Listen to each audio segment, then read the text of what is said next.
I refuse to accept a few Western cuisines representing an entire category. Food is so much more than a burger, nugget, or a sausage. There were traces of dairy found in our butter chicken bites. And unfortunately for us, the traces of dairy were found in our biggest production run of butter chicken bites. That was almost $120,000 worth of cost that we had to bear. My business partner and I, we hit 54 stores in 5 days, 54 Sobeys and Foodland in the area, in GTA. You gotta show up like you're already there. Fake it till Aamir, you thanks make a lot for coming on the Shot the Scale podcast, man. Great to have you here. I'm so glad to be here. And I'm also really glad that we have this connection going back all the way to Dubai, which is great. I just found about today, so that's great. Definitely. When you meet someone from Dubai, it's a different connection because you understand the space. And Yeah, absolutely. we've seen Dubai before Dubai was Dubai, basically. Yeah, absolutely. Yeah, it looks a lot different now. Yeah. And before we start off, I want to shout out PlantUp because I am someone that's actually tried the brand myself. I've been buying your Asian dumplings for the last, I'd say maybe more than a year at my local Sobeys, and as a vegetarian, hands down, tastes incredible, and probably one of the few things in the frozen aisle that you can find that's actually good for you and tastes really good as well. So Appreciate it, man. Shows how good of a part you guys have. Appreciate it. Thanks. But maybe let's start off with, when I was doing my research, it was PlantUp started as a branding project, 5 years ago. And you ended up building it yourselves. Maybe talk us through the initial moments of when you decided to start PlantUp, how it evolved from a branding project to an actual business. So I'll give you a little bit of backstory about myself first, and then we'll get into PlantUp. So I do come from a manufacturing background. I am back in India. So my family businesses, we're into manufacturing of sustainable textiles. So in the year 1990, my father, who owns a textile operation, this bold call of converting his entire manufacturing setup into a certified organic setup. So back in 1991, we were the first exporters out of India to export organic cotton. So obviously he took a bold step just purely based on conviction. And obviously that's turned out pretty well for him. So his company now is one of the larger exporters of sustainable textiles out of India. We make product for some of the biggest fashion houses in the world. So owing to that, I'm deeply rooted in sustainability as a concept. I believe in it. I grew up around it. So naturally, when I came to Canada a couple of years ago, I also wanted to start a company of myself, something that would help me leave a positive impact along the way, but also something that I could scale up rapidly without being geographically bound to Canada alone. So food is something that is that you can scale up rapidly. But within that, going plant forward or being more plant focused was a conscious choice because it would help me leave a positive impact as we grew. So that's kind of how the concept of starting a food company within the plant-based space was born. And then, again, at the time when we were thinking about launching PlantUp, plant-based was all the rage, right? Everyone was talking about it. It seemed like this was or is the future of food. And that's where everything's headed. But a big gap that I identified at the time, early on, when we started the company, was that everything in the plant-based space revolved around a few Western cuisines. There was burgers, nuggets, and sausages. And to me, coming from India, one of the culinary capitals of the world, I refused to accept, a few Western cuisines representing an entire category, right? So I felt like food is so much more than a burger, nugget, or a sausage. So we launched an entire range of these really great tasting frozen appetizers that were first and foremost that tasted great, and secondly they happened to be plant-based.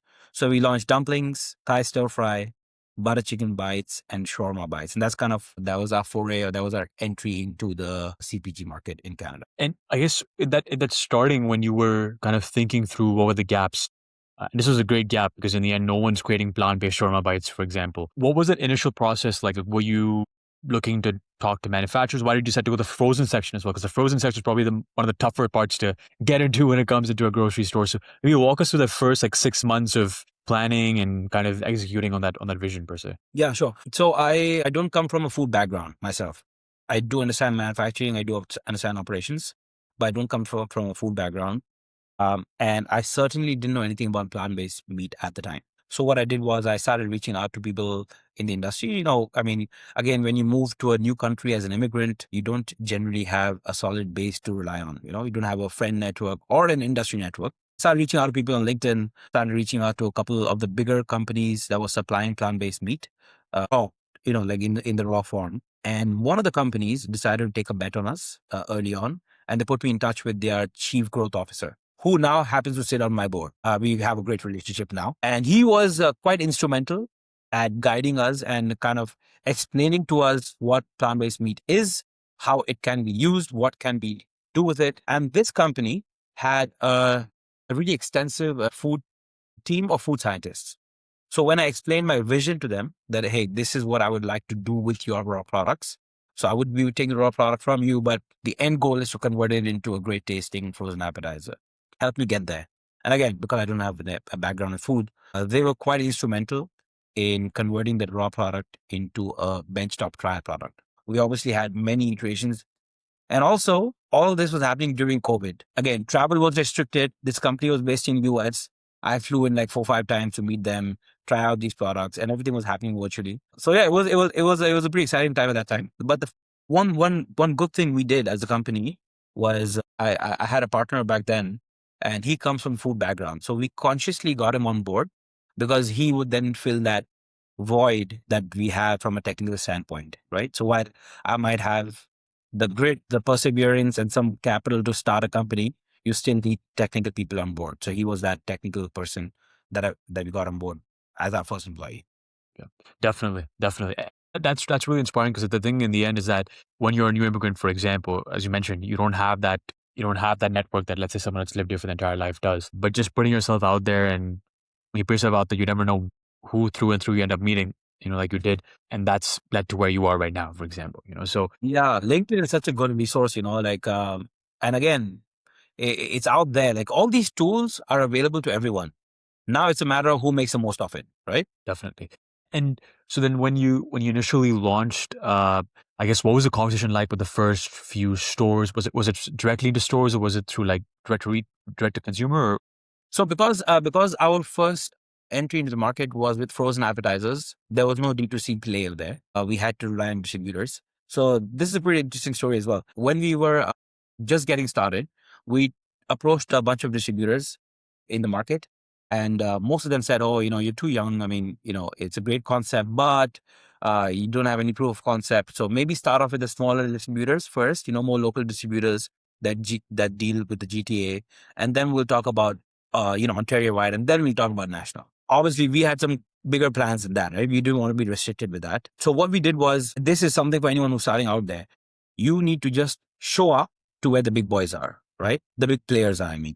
So what we did was we took a booth at CHFA. And at this time, we just had prototype product. Like we didn't even know how to mass produce this product. Okay. Like we literally showed up to CHFA with benchtop trial products, but we consciously took a booth opposite UNFI. Now, UNFI being the biggest distributor of Canada, we had knocked on the door multiple times, and it was like a conversation, it's a very lukewarm conversation that we were having at the time. But we took a booth opposite their booth, right? And then we showed up with these dumplings, and we started serving dumplings like it's a food fest. Now, in a trade show, you generally don't have access to food because you got to step out of the trade show, then you got to come back in. But we were serving dumplings like it was a food fest, free for anyone who was just there on the booth. And you should have seen this lineup outside our booth by 1 p.m. on the first day. Incredible lineup opposite UNFI. And I think that's when a couple of reps from UNFI were like, who the heck is this brand? Why do they have a lineup? We've never heard about them. And what are they serving? So we had a whole bunch of UNFI reps show up at our booth and be like, okay, well, what's the hype about? Let us try this product. They try the dumplings. They're like, oh my God, we got to get this brand on board now before they approached another distributor. While we were door knocking before the show, after the show, the tables had turned. It was a completely different conversation. And now when we reached, we immediately got in touch with the right people. And they were like, okay, well, initially we were thinking of putting you into the Up Next program and, the small supplier program, etc. But looks like you guys are set for a national program. So we will refer you to the national buyer. And then just get in touch with them, speak to them, and they'll give you the rollout plan. So that was the initial entry into the space. Yeah, that's incredible. I think after this, like any CPG founder is going to be try to get under right next to UNFI at a trade show or KA or any of these big guys. Show up where the big players are. I mean, you got to show up, and you got to show up in a big way. Like there, then you cannot compromise. Like you got to show up like you're already there. Fake it till you make it, right? Show up, represent the brand, get noticed, and then hopefully, take the conversation forward from there. And then, so when you guys, I guess, launched, what was like when was the switch from the frozen aisle then to like the chips, the puffs? that currently, I've tried the masala maple puffs, incredible taste, by the way. Me and my fiance, we finished the entire bag, I think, within like 5 to 7 minutes. So when was that transition then from frozen to the dry? So I'll share that with you. But before that, just for anyone listening, I just want to share a little bit about the perseverance it takes to get started. When we, this is going back to the story earlier. So while UNFI was like, okay, great, we can support the supply chain, the frozen supply chain, and get you out there. But initially, you'll have to do a lot of heavy lifting. How CPG works is that you have category reviews. Sometimes these reviews are 6-7 months away from when you initially want to launch, right? And then there are smaller retailers that don't depend on the category reviews, so they can take in the products as and when space opens up. So our first conversation was with the local buyer for Sobeys. Her name is Sherry Evans. Shout out to Sherry Evans. You're awesome. So she kind of took a chance on us. She said, you know what? Product's great. I can give you a code. All you need is a code. But what you need to do is you need to approach the store managers individually and see if they like you to get the products in the stores.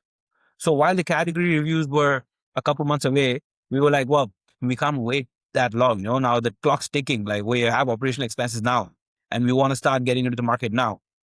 So at the time, my business partner and I, we hit 54 stores in 5 days, 54 Sobeys and Foodland in the area in GTA. It's about 50 odd stores in 5 days. And we showed up with samples. We showed up with sales sheets. We showed up with the product code that we had received and convinced 42 of them to carry the product in a matter of weeks from then. So again, I guess we were hitting on a few key trends at the time. We were globally inspired. So it was flavor first, it was plant-based, and it was well priced as well. So when we showed up with a great offering, the store manager was like, this sounds good. I'm sure it tastes great. We're willing to take a chance on you. So we took that product code, converted them into doors. And then as the velocities built in those stores, the national buyer took notice and she was like, okay, well, you're performing well in these stores. Glad you got in. My category review's coming up. I think I'm willing to take a chance on you. So that's kind of that early, that grit, that perseverance is needed early on before you get that traction. Yeah, definitely. Then I guess before we go into that, because you raised an amazing point about the 54 stores that you guys, went to. I guess once you were in those 42 stores, they said yes to, like, how did you find ways to increase the velocity per se? Because a lot of new brands, they get into stores, but then they struggle and then, they get delisted and all that. So what would your advice be for a lot of those new brands that get into those first 30, 40 stores, but they want to increase their velocity basically? Look, I was at a panel last week and a similar question was asked. And I'll tell you one thing that I shared then, I'll share here as well. For any brands that are starting off in Toronto or whether you're in Vancouver as well, you must realize that both these cities, they have a massive inherent population themselves, right? So for example, the GTA has 7 million people. That's a lot of people. Yeah, just 7.1 actually. So if you're a Toronto-based brand, there is no rush to get to national level soon. Okay, start off with building a community around you, convert customers into brand ambassadors, and then go national. And the reason I'm telling you that is that break it down. Okay, let's say you have an addressable market of 7 million people.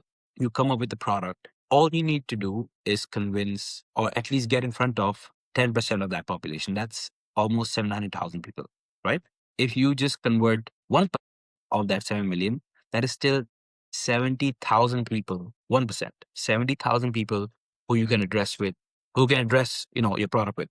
Now, assuming your product is selling for $3, for example, that's 70,000 times 3, that's $210,000 worth of revenue to you. All you need is that 1%. So what we did as well is we started with a local program. And because we're a food company, now obviously viewers here might be getting into different kinds of products, but we're a food company. So there is no better testimonial to your product than taste. So if you are a flavor first company, if you're a taste forward company, nothing speaks louder than the product itself. So we did a whole lot of demos early on. Like we went into every Sobeys out there and did a ton of demos. And then at the time, Longos also picked us up and then we went into Longos. I remember there was one Longo in downtown where we went and in the first 3 hours, we sold 42 boxes of dumplings in the first 3 hours. People couldn't believe how good it tasted. And of course, that was good validation for us as well. That gave us the confidence to keep going, right? I remember that figure as well. For everyone, I wrote about it on LinkedIn too. Like the power of a demo. Like it's insane how much of an ego boost it is for you as well. Like shit, you just convinced 42 people to buy products in 3 hours, That's good conversion, by the way. So yeah, we did a lot of demos and we built out the story there. And then we convinced the national buyers to have a look at us because we had kind of built that case for ourselves. So again, going back to it, if you're in GTA, focus on GTA. If you're in Vancouver, focus on GVA. That's a big addressable market right there. And then kind of scale it up. Definitely. For sure. That's great. And then from there, I guess, once you got into this first stores, you got picked up by the national buyer, then what was the process from there leading up to, getting into the dry section and kind of, expanding to that? So let's break it down your question, right? So we have added an extension. We have not switched, right? So the frozen appetizer space is still very near and dear to me. It's core to our company. We have a great lineup, but there were reasons why we had to add an extension. Now let me get into that. The fact is that in the plant-based space, a lot of our predecessors who came before us did a bit of a disservice to the industry, to the space. And what I mean by that is that a lot of companies that came before us, they had really long, complicated ingredient decks, which customers were wary of. And then in their effort to go first to market, they really didn't focus on taste. Like I've read reviews online saying, why does this taste like cat food? Or why does this taste like pet treats? Or why does it have to taste so bad? And naturally, for any customer that was trying out these products for the first time, was sitting on the fence, and then you enter the space and try this really off-putting product, you're never going to come back. So I feel like a lot of disservice was done to the space early on. Obviously, people did correct the course eventually, which is why when we came into the market, our entire premise was, hey, this is a great tasting product. It happens to be plant-based, but we always led with flavor, right? As you can attest to because you've tried our dumplings. So anyways, as the company grew, as we got a better idea of this space, we realized two things. One was that our entire business model was focused on one time of the day, which is dinner. And secondly, we had to come up with a product that we could appeal to a wider audience with, right? So we went back to the drawing board and said, okay, what can we launch now? What problem can we solve? And this kind of comes in from my own personal experience as well. When you're growing a company, when you're starting a company, unfortunately, you don't have a control on your timing. You don't have control on your schedule. You tend to put your health as a second priority. It's not a priority for you anymore. So you tend to take certain steps that affect your health. And unfortunately, in my case, I was snacking a lot on the go in the nights. And my personal choices were affecting my kids as well. Like they would see me snacking on junk and then they would then they would end up junking as well. And I kind of realized that's, I got to do something about that. So we, as a team, we went back to the drawing board and said, okay, is this big enough of a problem? And what we realized was that while most conventional snacks, they taste great, but unfortunately they're filled with trash. And you have the healthy snacks, which perform great, but unfortunately they taste like trash. So how can we figure out a way to perfectly blend in flavor and functionality? So that's the problem we're trying to address with the snack lineup. How do we come up with a product that tastes phenomenal, but also offers a great amount of functionality? So for the everyday snacker out there, for the everyday consumer that is just looking to make small incremental changes to your lifestyle, as opposed to a major overhaul, that's where we come in and we say, hey, here's a great tasting snack. And by the way, it happens to provide a great amount of proteins and fiber. So we went back to a couple of food scientists in our network and we developed these recipes using 100% Canadian grown fava beans. And the reason we use fava beans is because unlike whey, which is dairy based, it has a very chalky aftertaste. And then you have chickpeas and a few other beans that have a very beany aftertaste. It tastes gritty. The way it tastes chalky, beans taste a bit gritty and there's a weird aftertaste. So we use fava beans because they have a very neutral taste profile. It's almost like chickpeas on steroids because it has significant amount of protein and fiber in it. So we kind of use fava beans. And again, it's all grown in Canada. So we can support Canadian farmers as well. So we use Canadian grown fava beans, converted it into a flour, which then get converted into a puff. We seasoned it with some great flavors and we came up with these banging snacks. When we presented it to the retailers, they were like, awesome. I can't believe these are healthy snacks.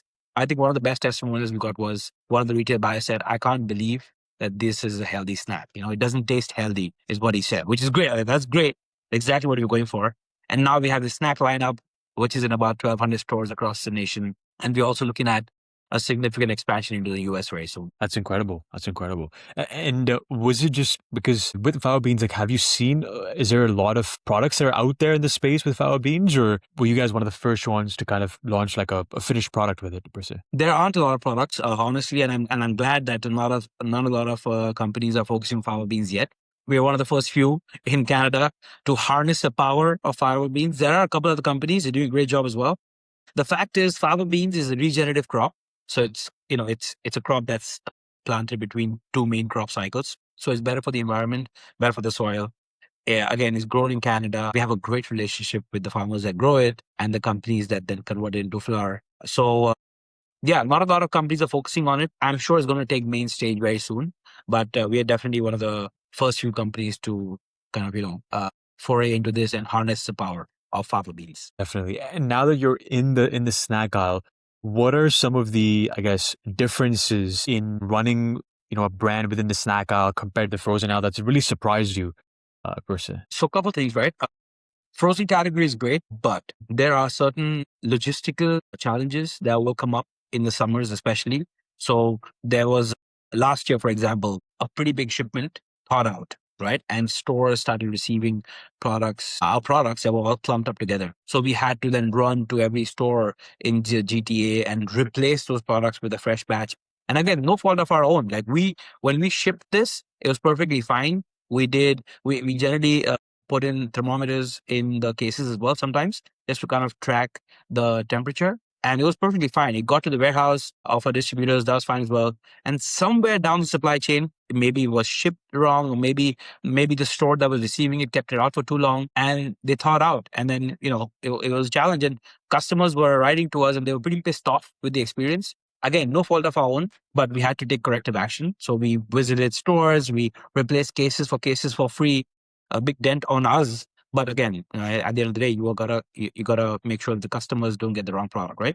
So there are logistical challenges on the supply on the frozen side of things. Not to say that they cannot be dealt with. It can come up. Now that we know this challenge can come up, we've taken some action as well. Like, for example, every case now has a big orange tag which says "keep frozen." Earlier, we assumed that if it's shipped frozen, we gotta keep it frozen. But now we have it written all over the case, like "keep frozen," treat it like ice cream. That's one thing. Now, the beauty about frozen items is that the revenue per SKU is a lot higher because it sells for $9.99 at the stores. So naturally, we sell it at a good enough price as well. And the snacks on the other side sells for $4.99. So we make lower revenue per SKU, but the velocities on the snacks are so much better than frozen that kind of makes up for it. And the beauty about entering a shelf stable product is that we can eventually get into a D2C format as well, where we are approaching customers directly and building that brand on the e-com play as well. So which we cannot do with frozen. And have you already started on DTC, or is that's the next kind of step you guys are looking at? That is the next step. So if you're aware, our current products are going 100-gram bag, which is the bag behind me over there. But we've just run a few trials with a single serve bag. This is what it looks like, a small, cute 42-gram bag over here. Now, this is an ideal size for e-com. The bigger bag, it was too expensive to ship. It's like shipping air, right? When you're shipping these products. So the logistics of D2C were not working out. But now that we have these smaller bags, we can approach customers with the multi-pack, with the variety pack, go on Amazon with this. So we'll be doubling down on e-com now. Again, this is just a small, like a trial run, couple hundred bags. The run was very successful. We now have a good idea on the pricing and we are working out the back end so that we can go e-com with this soon. Amazing. And the packaging looks great, by the way. Packaging looks absolutely fantastic. I mean, I've seen all your products, even your frozen section as well. Like the packaging has really been great. Thank you. Going back to Aamir, to UNFI as your distributor, I guess for a lot of founders, when I speak with them, a lot of them think that just getting a distributor on and getting a broker on, that'll solve all my problems, of my business. I guess what is your recommendation to them? Like, what does a broker or distributor actually do for you? And what is actually still stuff that's completely entirely on you? Because there's a lot of misconception in the space for a lot of new founders. Look, nobody is going to sell your product better than you. So obviously you have to be super involved no matter what scale you're at. Now, let me break it down for you. What a distributor is essentially is they're the ones essentially that get your product from point A to point B. and they make sure that the retailer has the product when they need it, and they make sure that they have enough inventory in their warehouse for that. And naturally, as a small brand, you cannot be shipping products to each one of the doors. It's not possible, right? For example, if Sobeys has, let's say, Loblaws has about 1,800 stores between all their banners, right? Between Shopper Drug Mart, the market banners, and No Frills, etc. They have 1,800 stores. You cannot ship products to 1,800 stores. That's why you need a distributor. So distributors have a centralized warehouse where they collect all the products, and then they have trucks going out to each one of these stores on a daily basis, right? So your product will be one among 100 of the products that are being shipped to that store for that day. So essentially what they are is they're a logistics supplier for you, but they also do a great job at managing inventory, keeping enough products in house, giving you forecasts, right? So that you can run your production. That's what a distributor does. What a broker does is gets you in the door. Now, as an individual, you might have a great relationship with a buyer of a particular brand, a retailer, maybe two, maybe three. But again, think of it from the category buyer's point of view. They are being approached by thousands of brands, hundreds of brands, on a monthly basis. They don't have the time to meet everyone, right? However, the broker has their ears. The broker has a weekly meeting or a bi-weekly meeting or a monthly meeting set up with them. And every time they meet them, they're like, hey, I got a new brand for you to try. Would you like to try some? Now, that's not to say that you need a broker, but a broker will help you achieve your goals faster than you could yourself. So they open the door for you. They manage that account for you. They help you with your trade spend, which is a big part of their, of your expenses. So they help you manage that, when should you be on promo? What should that promo look like? They help you factor that into your cash flows. So they open the door for you, help you manage that account. And the distributor does a great job at getting product from A to B and making sure they're in stock always. Definitely. Because a distributor, I guess you'd say, as you mentioned, like a logistics provider, kind of like a trucking company per se, like they're the ones I getting mean, it that's to the simply store. put. But Yeah, but they do a lot behind the scenes as well. It's not just logistics. There's a lot more to it. Sometimes your distributor could do a good job at sales as well. They might do a good job. Like for example, for the first year, we didn't have a broker on board. It was purely on the distributor's network. So they would kind of get us a meeting. We would go in, convince the buyer, and then they would fulfill the orders, right? So sometimes they could do that too. But as you scale, you're going to need a broker as well. definitely. And I mean, another thing that was very interesting about PlantUp was that you launched with a lot of, I guess, ethnic flavors. I'm just for not to find a better term, like whether it was shawarma bites, dumplings, of course, is an ethnic product as well. Now you have a masala maple puff. So I guess what was the thought process behind that? Because I remember you mentioned once that ethnic foods have gone from nice to haves to need to haves. So would love your thoughts on kind of that space per se. So again, this is more Canada specific. Obviously, Canada is a melting pot of different cultures, right? It's a very, as Canadians, we are quite receptive towards bringing people in from different countries and accepting them for who they are, right? We don't try and impose any values on them. And so naturally, when immigrants come into the country, they come in with their own needs, their own wants, and I feel like a lot of I feel like a lot of bigger retailers have now realized that if you want to cater to this growing immigrant population, you got to offer them foods that they resonate with, that represent them, right? So, for example, if you go to Walmart, you will see a massive ethnic aisle, right? If you go to any other retailer, they have an international aisle, right? And this is so that they don't lose, the new immigrants that are coming to the country to the ethnic stores only, right? So that they can attract them to mainstream stores as well. Which is why I keep saying that ethnic foods are not just a nice to have, they are a need to have. Like you need to have these products. Otherwise, you're going to lose this population that is coming to the country now. You lose them to ethnic stores and they're gone forever, right? For me, like when I moved to Canada, I knew about Walmart. I knew about Costco. I knew about Loblaws, right? And naturally, when I go there and I see foods that represent me, I feel good about it. And then I go and shop there, right? So that's why a big emphasis for us was ethnic flavors, is ethnic flavors as well. Again, if you see any of our packaging, a big push is on the flavor. Like, for example, this is a dill pickle bag, right? Now, when you see this bag, you know there's dill pickle in it. So we are a flavor first company.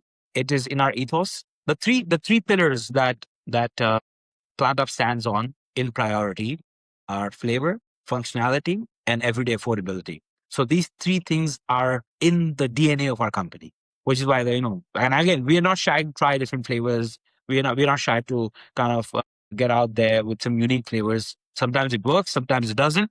No problem, but we will not shy away from that. Definitely. Yeah. And I guess because you mentioned that a very good point. Sometimes it works, sometimes it doesn't. So when it doesn't work, so for example, I guess, was there a moment where, there was a situation, a decision or whatever that where PlantUp almost didn't make it, or you went through a really tough time, but you were able to persevere and get through that basically? Yeah, we had a really tough time last year. I think that was the toughest time in my life where we were faced with the food recall. And again, we don't manufacture any kind of products. We use co-packers. And what happened was there were traces of dairy found in our butter chicken bites. And unfortunately for us, the traces of dairy were found in our biggest production run of butter chicken bites. And that was like being shipped out across the nation, Loblaws and Sobeys and whatnot. Like it was our biggest run of butter chicken bites, and there were certain traces of dairy found in it. Now, we do not know where that came from because we have multiple co-packers in the supply chain. One person makes the sauce, one person makes the finished product, right? There's some other ingredients as well. Like we were unable to pinpoint exactly where traces of dairy came in from. So all of that product was recalled, all of it. So we had to obviously bear the cost of that. That's in our contract with the distributors. That's in our contract with the retailers. That if there's a recall, we got to bear the cost. So that was almost $120,000 worth of cost that we had to bear. Now you cannot even imagine the stress of reputation, the stress of cash flows. Because after that recall, we kept shipping products to our distributors and we never got paid for it because it was all charged back to us, right? So we kept shipping products for free for like 3 months. We did not get paid a dime for that because, well, we're getting charged back for the fine that was still trickling. And those fines kept trickling in like 6, 7 months later as well. And we kept seeing these dinks, and unfortunately, we had no control over it. So we had to absorb all of that cost. Eventually, insurance did come into play, and it helped us out a bit. But we had to bear the cost up front for almost 4, 5 months where we were not getting paid, but we kept running production, we kept shipping products. So that was the worst moment, I would say, in PlantUp's life, in my life as well. Very, very stressful. But again, we came out of it. We have good advisors in our network who kept us going, who guided us through this process. We have good investors as well who supported us when we needed.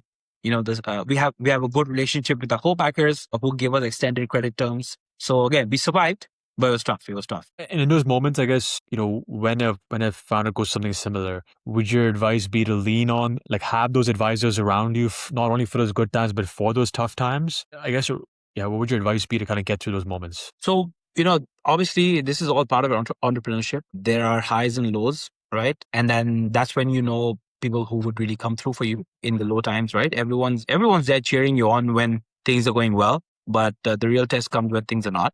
Obviously, this goes with entrepreneurship. This goes with life in general, right? Yes, it is very important to have seasoned advisors, veterans in the space for those times because you never know when it's going to come, right? And then when you have a good relationship with people who've been through it all, they kind of calm you down. They're like, listen, I've been through like I had a whole bunch of people who reached out to me without me reaching out to them saying, hey, we saw the news on this, it's on the website, and a couple of news outlets picked this up as well. Oh, PlantUp had traces of dairy, and we had a shitstorm on our email as well. Like, how could you do this? And you did not support the vegan community. And we replied to each one of those emails personally. Like, this was not intentional. It happened somewhere in the value chain.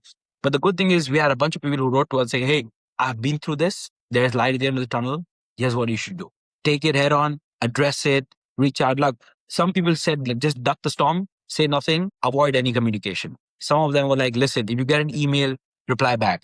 There's a group on Facebook called, I think it's called Toronto Vegan Community, 20,000 people on that community. We got bombarded with messages over there. Oh, look at PlantUp, look at them, look at they're doing this. And I could have ducked it, but I was there on Facebook, on that community for one entire day, just replying to every message that came in. That, hey guys, this is what happened. It was no fault of our own. Unfortunately, yes, it did happen. We're recalling the products. We will ship the new products. And again, we apologize, but there's not much we can do about it. So yeah, it happens. At that time, you need solid people around you. Definitely, 100%. And that's kudos to you for getting through that and, continue to see the success that PlantUp is. This is great. One last question from my end is, if you had to go back to PlantUp's first day, what is one piece of advice that you would give yourself? So if I had to do this all over again, or for anyone starting off now, a couple of things that I'd like to share from my own experience over the last 3 years that I've gained here. First and foremost, retailers, they love companies that can sell themselves. So 20 years ago, 30 years ago, retailers did the job of selling. So you did a great job at developing a product, retailer gave you shelf space and people will pick it up. Now the tables have turned. Now the retailer wants to back a company that will sell itself, right? So they know that they will that they will attract consumers, that they will attract community members, ambassadors to the store and buy themselves, right?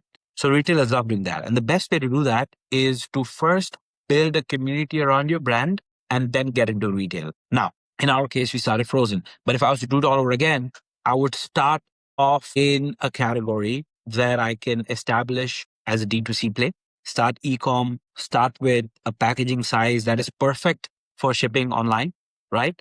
And then get into bigger format packaging and then get into stores. So I would like literally turn the tables around, start D2C, start e-com, build a brand, and again, build a product that is easy to ship online, whether it is a size or whether it is a variety play, whatever the play is, right? So build it out from there. Then go to a retailer and say, I got 30,000 followers. I'm doing X amount of sales on my website already. Would you like to give me a space on your shelves? Now the whole tables have turned, right? So if I was to do that, I would do that again. I would start off the other way around. Definitely.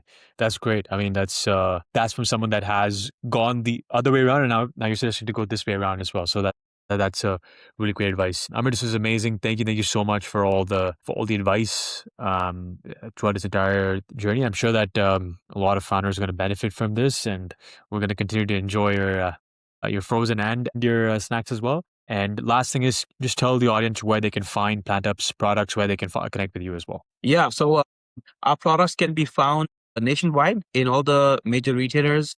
For Ontario, we are with Metro, Sobeys, Fortinos, Whole Foods, Healthy Planet, and a bunch of independents. And in the West, we are with Save On, IGA, Choices, and a couple of independents over there. So if you want to eat tasty and look tasty, go for PlantUp. Amazing. All right. We'll link those in the show notes. Again, Aamir, this is great. Thank you so much. Thanks, Dave. See you.